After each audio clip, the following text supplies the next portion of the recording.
Zachary Ziegler here with Peter Call, recently back from the 2013 Aapex show in Las Vegas. And man, it was a great week out there. Long week for me. I was there on Sunday, came home Saturday, so 3 days of show, and the rest of the time I contributed to the economic well-being of Las Vegas. Like many people? Yeah, many. What'd you think of the attendance? Attendance was great. We had quite the turnout this year, a lot of people to talk to. Compared to 2012, it was definitely a better year. I guess Sandy didn't hold us up this year like it did last year. So. Yeah, I think that was a big deal. If any of you remember 2012, we all got to Las Vegas and then Sandy hit the East Coast, and half the people who were going to go to the show from the East Coast couldn't travel out there. I had some colleagues who had to drive from Philadelphia or Delaware or New Jersey all the way to places like Cleveland just to catch a plane. Wow. So it was kind of crazy. We got some news when we were out there from Europe. We did, yes. Yeah, the 1234YF testing report from the German KBA was released on, I don't know exactly what day. I kind of got a sneak preview on that Monday. I think it was Wednesday was the official release date. Maybe it was Wednesday was the official release date, and basically doesn't say anything different than anything else is said. It says no reason to recall cars in Germany, no reason to ban cars in Germany that have 1234YF. Daimler's still not happy.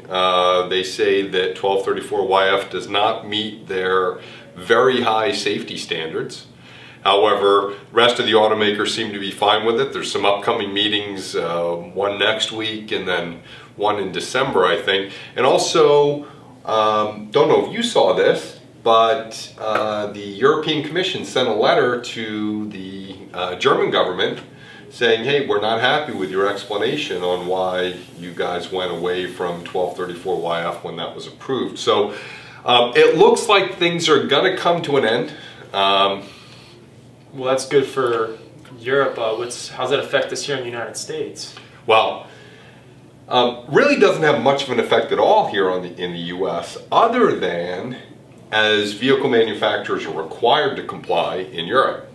They will take those same vehicles, same vehicle platforms, and begin putting 1234YF or an alternative refrigerant in them for sale here in the U.S. We know Chrysler's going big with 1234YF beginning in 2014. Okay. The Jeep Cherokee, not the Grand Cherokee, the Cherokee was released with 1234YF while we were out there.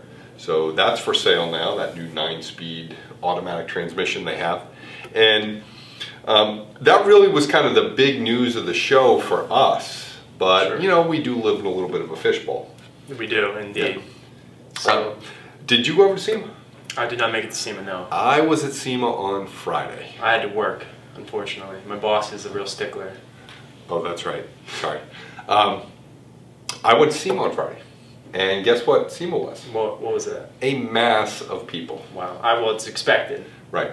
Now, of course, I wasn't particularly interested in rims and tires and fuzzy dice and windshield wipers, but do have some customers over there. One of the things that came up with some customers over there is there's actually a new standard coming for recovery recycling machines.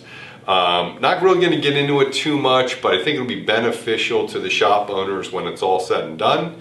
It's going to be helpful for them with their transition to 1234YF over time, and allow them to minimize their investment in new equipment as this transition takes place. Well, I'm sure they'll appreciate that. Yeah, I think so. I think so. I think that's probably it for this week's update. You know, it's been a while, and we're actually still kind of in recovery mode when you're away for a week and you've got a whole week's worth of work to catch up on, and sure. All that stuff. I see you didn't bother shaving this morning either. No, I did not. So with that, I'm Peter Call, Zachary Ziegler for Neutronics Refrigerant Analysis. Thanks, have a great day, and we'll see you soon.